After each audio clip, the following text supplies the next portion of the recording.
¿Cómo le va? Bienvenidos a Nota22.com Televisión, programa que se emite para toda la provincia de Santa Fe. Como siempre agradezco a la red de Cablevisión que nos deja trabajar en absoluta libertad en la provincia de Santa Fe y también en la ciudad de Paraná. Nos ven por Somos Paraná. Una semana muy especial para la religión católica. Muchas cuestiones también del mundo de la política han pasado en estas horas, sobre todo en materia económica, pero en Pascua es nuestra característica, lo hemos hecho en Navidad, Semana Santa. Queríamos hablar con alguien representativo de la iglesia en nuestra región, y este programa que es hecho de Santa Fe para gente que hablemos de Rosario, de San Lorenzo, donde nos miran, es una persona muy conocida, muy querida. Nosotros los santafesinos estamos aprendiendo a quererlo rápidamente también. Al padre Ángel Gaite, franciscano. Realmente tiene una obra importantísima en el sur de la provincia de muchos años, en el norte del país también, y ahora lo tenemos como guardián del convento acá en Santa Fe. Y queríamos en esta semana muy especial para lo que es la religión católica poder hablar con él, sobre todo por su mensaje, por su ejemplo en lo que es la iglesia constituida por todos los bautizados. Así que muchas gracias, Padre Ángel, por venir, por poder dialogar con nosotros y poder en estas horas conocerlo un poco más los santafesinos, insisto, en el sur que nos están viendo. Mira al Padre, seguro que van a decir, tan conocido como también es conocido un amigo suyo, el Padre Ignacio, y por supuesto el obispo. Así que queríamos hablar en estas horas de profunda religiosidad para el católico, un poco de la Semana Santa, pero también conocerlo a usted. Realmente es un amigo también del Papa Francisco, de nuestro obispo Fenoy, del obispo Rosarino, y contar estas horas que está viviendo en Santa Fe, cómo la recibió, cómo se está sintiendo. Bueno, yo me siento muy bien porque no es la primera vez que estoy acá. Ajá. Porque estuve primero, en un tiempo viví por 3 años en la ciudad de Gobernador Crespo. Ajá. Que es el final de la diócesis, de la arquidiócesis. Y después de aquí me fui a San Lorenzo. Pero en este momento estoy trabajando hace unos meses, desde mayo que estoy. Me siento muy cómodo. Creo que tengo menos responsabilidades y más responsabilidades y trabajo de otro estilo. Ajá. Porque antes era párroco y ahora no lo soy. Sí, de todas maneras lo que es la infraestructura de los franciscanos en nuestra ciudad es muy importante, y velar por todo eso y con una historia de más de 400 años en nuestra región también es un peso específico, ¿no? Dentro sobre todo de su orden, ¿no? Sí. Lo más antiguo es Corrientes, Santa Fe, con acá el convento de San Francisco y San Lorenzo. Y tiene mucho que ver con nuestra historia patria, y todo el trabajo que ha sido el de los misioneros. Por ejemplo, de San Lorenzo salían a misionar casi toda la provincia. La parroquia de San Lorenzo llegaba hasta Villa María, y casi la mitad de la bota estaba custodiada por los franciscanos. Una curiosidad, creo, de una sociedad realmente volcada a lo que es el capitalismo, el materialismo, es hablar cómo es la vida religiosa de un franciscano, cómo se lleva adelante en tiempos tan difíciles y qué mensaje se puede dar, ¿no?, a los jóvenes que pueden también acercarse, y su tarea sobre todo a nivel espiritual, ¿no? Bueno, mira, nuestra vida simplemente es seguir a Cristo, pobre y crucificado, lo cual lo traducimos en lo cotidiano. Hacer las cosas con alegría. A veces hay que superar las dificultades, tener mucha misericordia, ¿no? así como tiene Jesús para con nosotros, tener bondad y saber atender a la gente. No por una cuestión de acaparar, de juntar como adherentes como en un club, sino para que contagie el estilo de vida, que es vivir el Evangelio. Porque Francisco, cuando le preguntaban quiénes son, él decía, soy cristiano, no decía franciscano, soy cristiano. ¿Qué se sabe del humor de Francisco? Habló, ¿no?, de la orden, que fundó su orden espiritualmente. Desde el punto de vista de su humor, era alguien alegre, alguien que sufría mucho porque fue estigmatizado, ¿no? Sufría los estigmas por su profunda espiritualidad. ¿Y qué se sabe de él? ¿Qué era como persona? ¿Cómo era? Lo que se sabe por los escritos, y era un hombre sumamente alegre. Uh-huh. Un hombre que cuando descubre a Cristo en aquella pequeña derruida iglesia de San Damián, que comienza a restaurar la iglesia, ¿no? Justamente hoy leía que el arzobispo de París, a raíz de la quema de la catedral de Notre Dame, le tomaba, por ejemplo, a San Francisco de Asís, diciéndole, tenemos que reparar la iglesia. No solamente la iglesia material, después él se da cuenta, ¿no?, que no era lo material lo que le pedía Jesús, era la humanidad, volverla al carril a Cristo, ¿no? Y para Francisco era el enamorado de los pájaros, de las aves, pero no por un idealista, un ecologista, no, porque era la obra de Dios. Entonces tenía un gran respeto por la obra de Dios, y por eso tenía también un amor por los más necesitados. Su conversión no se da por una cuestión piadosa, que el Cristo le habla en San Damián, sino su conversión realmente se da en el beso que le da al leproso. Eso hace un cambio, porque él a los leprosos tenía terror en esa época. Sí, recordemos que era una enfermedad terminal en aquella época. Claro. Y muy contagiosa. Contagiosa, sí. Pero al vivir esa experiencia, tuvo muchas situaciones que le trajeron mucho conflicto, ¿no? Como con la misma familia, que el padre lo encarcela, la madre con corazón generoso, cuando se descuida don Pedro y lo libera, y después él, delante del obispo, se despoja de toda su ropa, se la entrega al padre y le dice, bueno, ahora sí podré decir, Padre nuestro que estás en los cielos. Hablábamos del Francisco, ¿no?, histórico, viendo al Francisco actual, el que está en el Vaticano. Usted lo conoció de cerca, y yo tengo una curiosidad que le pregunto a todo aquel que ha tenido acceso a Bergoglio, no al Papa Francisco, sino a Bergoglio. ¿Qué diferencia hay entre ese Bergoglio que uno conoce de cerca, que ha tomado mate, que ha caminado o que ha andado en subte con él, a este que se ven los medios o que los medios presentan? ¿Es el mismo? Hay muchas cuestiones de los medios que nos llegan que no son como él realmente es. ¿Qué análisis se puede hacer? Alguien que usted conoce mucho de los medios en el sur de la provincia, ha trabajado mucho en ese ámbito también.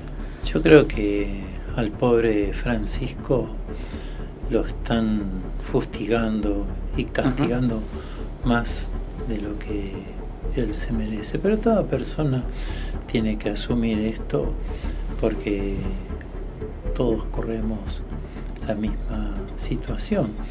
Bergoglio, cuando estaba en Buenos Aires, era un hombre sencillo, humilde.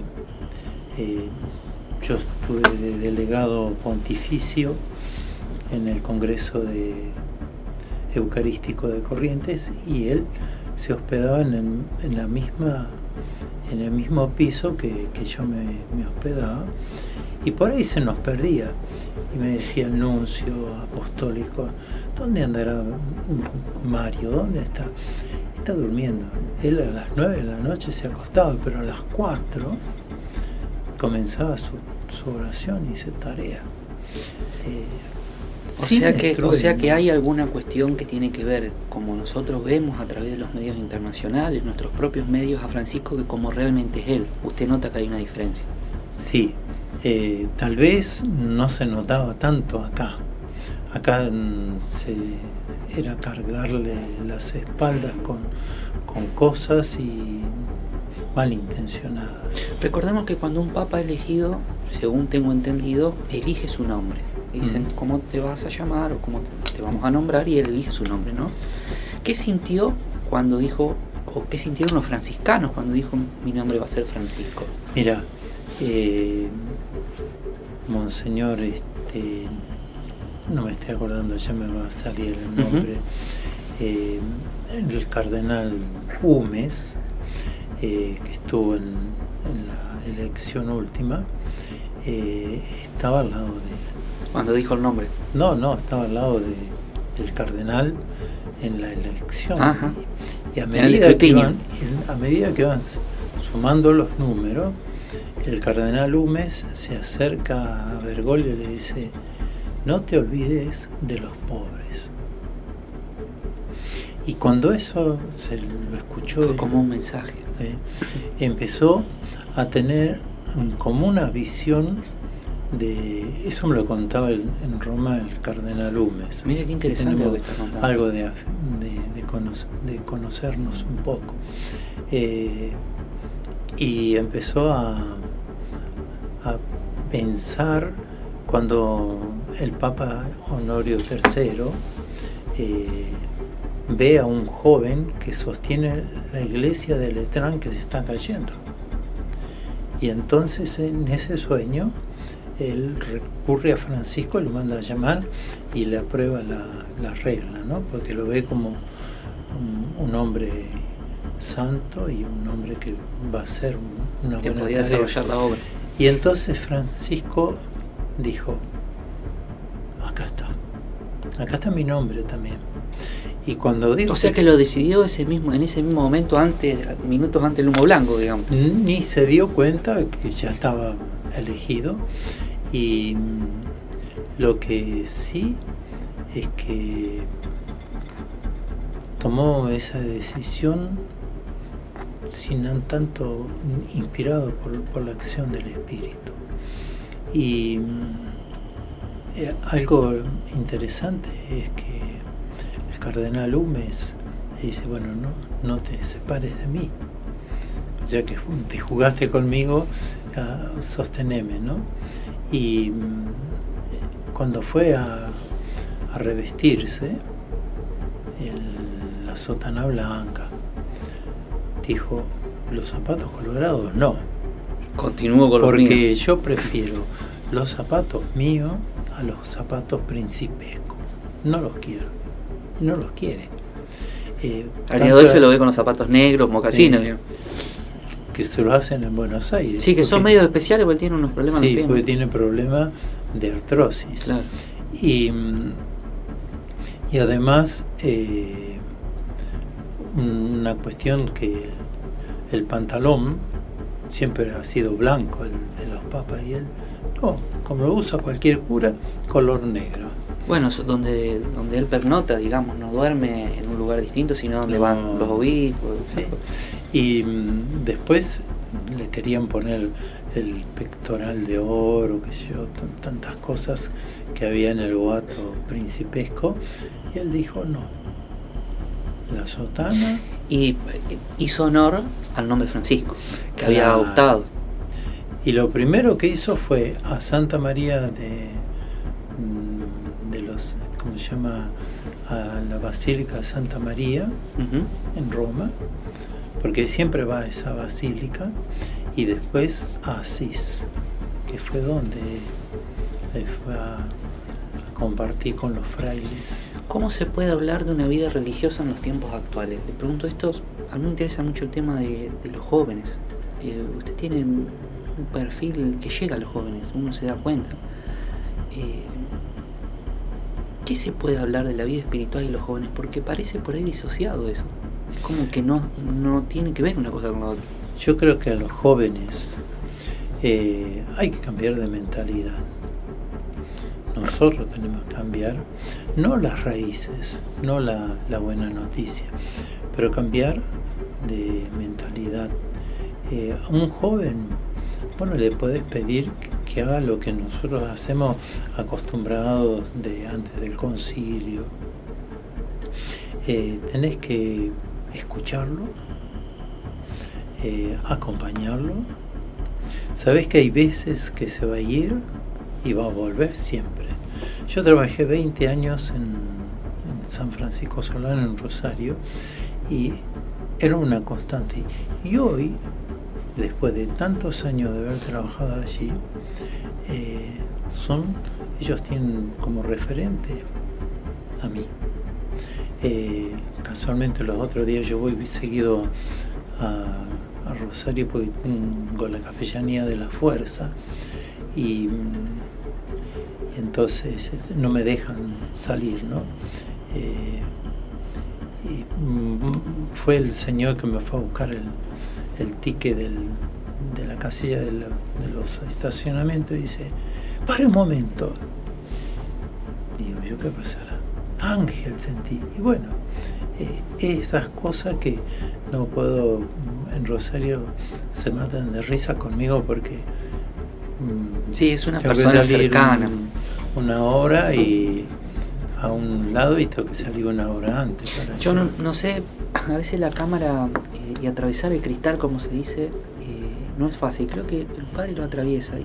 Y otra cosa, que no sé si el que nos está escuchando puede sentir la paz que transmite. La verdad, es una persona, transmite mucha tranquilidad, mucha sensación de quietud para el alma. Y eso creo que lo producen personas que realmente Dios acompaña en su obra. Un trabajo muy importante que usted está haciendo. Por eso queríamos hablar en esta Semana Santa. ¿Qué significa una nueva Semana Santa? Porque insisto con este concepto porque precisamente son de alguna manera los votos que usted ha tomado en su vida, su trabajo, que muchas veces vemos que la Semana Santa es un día para irse de vacaciones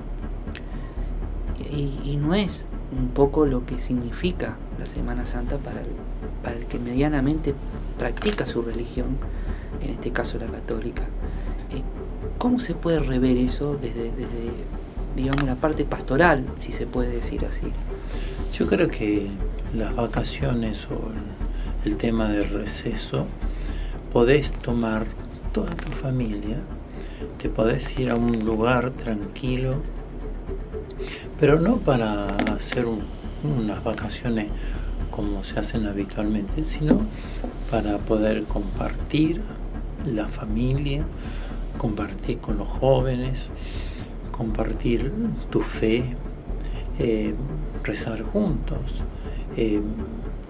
caminar juntos. ¿Cuánto tiempo hace que no camina la familia juntos? Mire lo que usted está diciendo.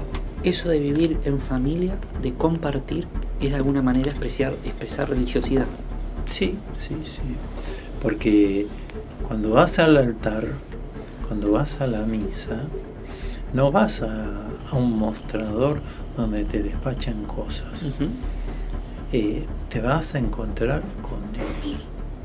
Vas a vivir una experiencia.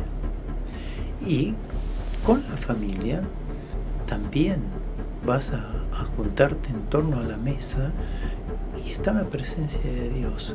Dios no nos olvidemos que no es solamente para los católicos. Dios es universal. Todo, universal.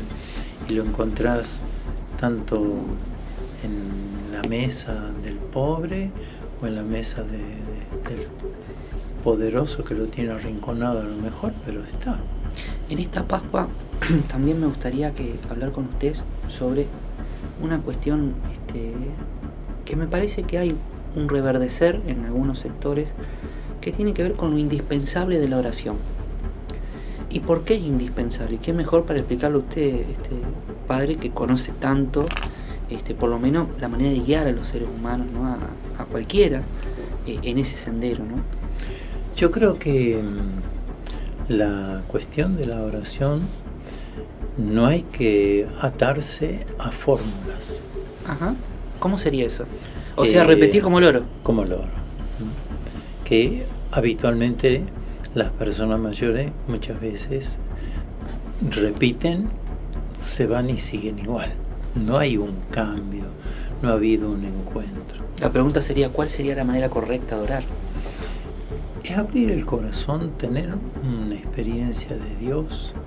Es hablar, pongamos un ejemplo, un muchacho y una chica se quieren, están enamorados y no van al parque a caminar o a tomar un café y le lee lo que piensa en el libro. Le dice lo que sale del corazón. La mamá no le dice a su hijo una cosa que está escrita, a no ser que está haciendo una tarea. El valor de lo simbólico también. Por eso es importante. Entonces, a la hora de ir a la celebración de algún acto religioso, lo vivís intensamente y no salís igual. Uh-huh. Porque si salís igual es un poco de cumplimiento. Cumplir y mentir sería. Cumplir y mentir. Padre, no quiero, la verdad le agradezco muchísimo el tiempo, vamos hablando un buen rato, no quiero, tengo tantas cosas para hablar con usted, ojalá podamos cada tanto traerlo para hablar de distintas cuestiones que hacen a la religión, poder preparar algunas cuestiones que hacen a su enseñanza, a la que usted predica. También lo podemos escuchar en la misa que usted da en San Francisco. ¿Qué debería cambiar hacia adelante después de esta Pascua? Como última pregunta, ¿cuál sería su deseo? ¿Y qué espera en su trabajo en Santa Fe hacia adelante? A ver, ¿qué le gustaría que deje su tarea y que aquel que pueda ayudarlo lo ayude? Porque como dice Francisco el Papa, recen por mí. Evidentemente sí. Es una tarea conjunta. Sí, yo creo que sin ningún lugar a dudas, lo que la patria en este momento, digo la patria, no el mundo, la patria necesita que se viva en paz, que se respeten, que se valoren, que no haya tantas divisiones de colores o de pañuelos, respetarnos mutuamente, soñar con una prosperidad que es fruto del trabajo, que todos podamos tener una vida digna y que también terminemos con la inseguridad. La inseguridad es un dolor, un sufrimiento.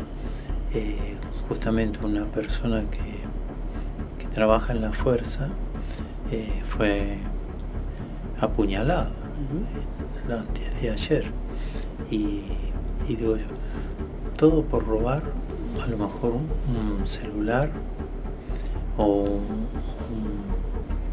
poco de dinero. Yo creo que nos haría bien un bálsamo, que caiga la piedra, que al romperse la sepultura de Cristo, caiga la piedra sobre todas esas cosas tristes y amargas de nuestra patria. Huelga, niños, ancianos, trabajadores, obreros, mujeres trabajando, que son maltratadas, que haya un clima de paz y que eso nos traiga una gran bendición. ¿Cuál es la obra que usted, desde su lugar más profundo de su corazón, pretende que se dé en Santa Fe con su estadía aquí. Que ya la estamos viendo porque realmente en poco tiempo hay uno se da cuenta, el Padre Ángel, hay una cercanía con el filigrés, si queremos decirlo en esos términos, pero es interesante que usted lo diga. Yo no aspiro nada más que a ser un servidor, no que me sigan a mí, sino que lo sigan a Cristo, llevar la paz, respetar la gente y esperar los frutos que sean buenos. Uno no tiene que proponer cosas, porque uno no es más que un servidor, un instrumento del Señor. Mira, a veces vienen enfermos, enfermedades bravas, ¿no? Y yo le digo, yo soy el bisturí, pero el médico es el Señor. Si el bisturí está oxidado, no va a responder, pero si el bisturí está bien, la cirugía va a salir bien. Quiero decir que uno tiene que ponerse en las manos del Señor y Él es el que hace la obra. Padre Ángel, le agradezco muchísimo este tiempo, que en una semana tan particular para la religión venga y dialogue con nosotros. Me parece que es un mensaje fundamentalmente de paz, que es lo que queríamos brindar en estos días, acercar a la gente a la oración, me parece que es importante. Y fundamentalmente insisto en agradecerle su mensaje de paz, que me parece que es para lo que Dios lo ha puesto en el lugar que lo puso, porque está claro la tranquilidad con que usted transmite. Sinceramente, le agradezco mucho estos minutos. Bueno, muy bien, muchas gracias. Yo tengo que agradecerle a usted y al equipo que lo colabora, este servicio que permite expandir la buena noticia. Vamos a un corte y después del corte vamos a hablar del tema docente.